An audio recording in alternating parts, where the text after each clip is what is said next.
change the cue to whatever sounds best to your ear. But that will really start clearing out a little bit of the mud. Now what you've got to do, as I said a second ago, is you've got to watch out you don't take away too much from the low. You've got a track, it's really muddy in the low end, and you just don't know how to get rid of that kind of mush, because as soon as you start cutting away from it, kind of take away from all the stuff that's going on in the mids.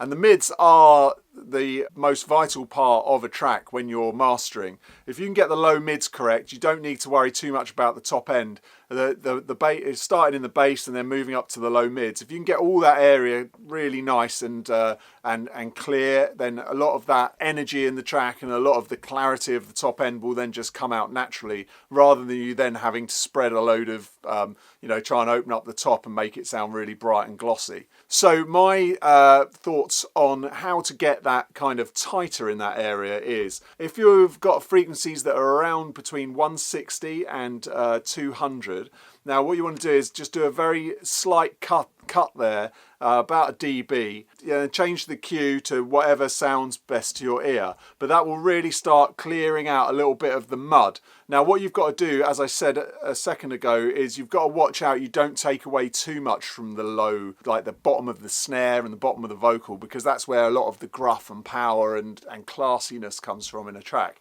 So what you want to do is lift that area after the cut. So you've got the cut, you want to lift the area around the 200, the 250, 300, 330. You've really got to use your ears. Just make sure that you don't bring back that muddiness. So you're cutting and you're adding. So what happens is you get a really clean low mids, but you also have that weight and that stature still. So just use your ears and work around those kind of frequency ranges in the low mids, and that should get away the muddiness without losing the sort of weight of it. So if you like this video, please subscribe, please thumb it up. If you want more content like this, then go to streaky.com, sign up to my newsletter. Comes out once a month. It's the Audio Anoraks newsletter, where I give away stuff that I've been reviewing on the channel, and I give you tips, tricks and other things that I've seen around the web. So go to streaky.com, sign up to the Audio Anoraks newsletter.